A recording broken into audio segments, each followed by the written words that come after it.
Hello, I'm Gordon Lang, editor of DSLRtips.com. If you're taking pictures of people on a very bright or overcast day, you can often find that the people come out looking just a little bit too dark on your photos.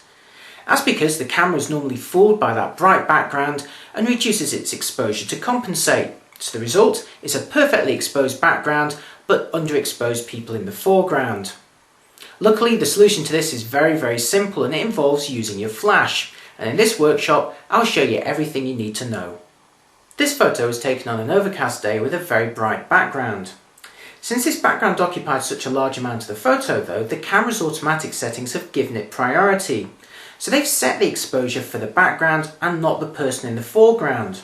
So the result you see here is the background looks absolutely fine, but unfortunately there's not sufficient light to illuminate the person in the foreground, and they've come out looking underexposed. You could always brighten the exposure until the person looks right, but unfortunately then the background would become overexposed as a result.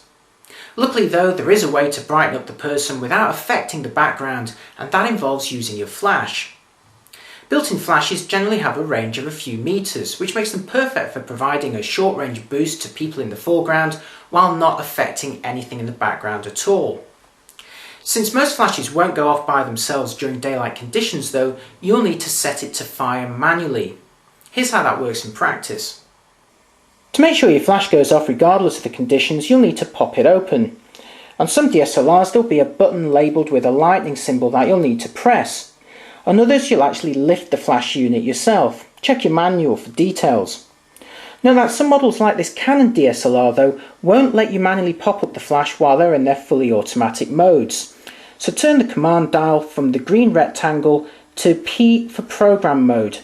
This is still fully automatic, but it lets you adjust more settings, for example manually popping up the flash.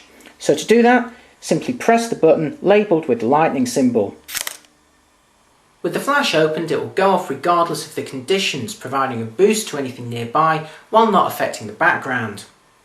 Technically this is known as a fill-in flash, and it can prove invaluable when you're taking pictures of people outdoors during the day.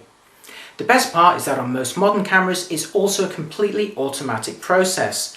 The camera will figure out all the difficult stuff, balancing the light from the flash with the light from the actual surroundings. So here's that photo again, taken on an overcast day with the camera's automatic settings, where the background looks fine, but the person is underexposed. Now here's a photo taken just moments later in program mode, and the only thing we've done is popped up the flash. This has provided a boost to the foreground, illuminating the person, while the background has remained perfectly exposed. It's also ideal at times when stark lighting is causing unwanted shadows on your subject. This portrait was taken late in the day when the sun was very low. The shadows look fine on the background but were just a bit too much on the person. So here's a photo taken moments later with the flash popped up, giving a more even illumination to the person. Note that due to the aperture settings required by the flash in this particular example, more of the background is in focus. Once again, the best part about this technique is that with most DSLRs it's fully automatic. You just pop open the flash and the camera works out everything else for you. If the person is looking a little bit too bright with the flash though, then you can reduce the power by using your flash compensation settings. Check your manual for details. Alternatively, just step back a little bit further. The really important things to remember though is that the flash that's built into your DSLR will only be effective over a few meters. Beyond that, it will have no effect at all. And of course, once you've finished taking this picture, always remember to push the flash back down again. Many people assume that flashes are just for indoor photography or pictures taken at night, but in this video you've seen just how useful they can be even in the middle of a bright sunny day. So the next time you're taking a picture of someone outdoors during the day and they just appear a bit too dark, use a fill-in flash to give them the boost they require. For a step-by-step guide that accompanies this video, along with many more techniques, head on over to www.dslrtips.com.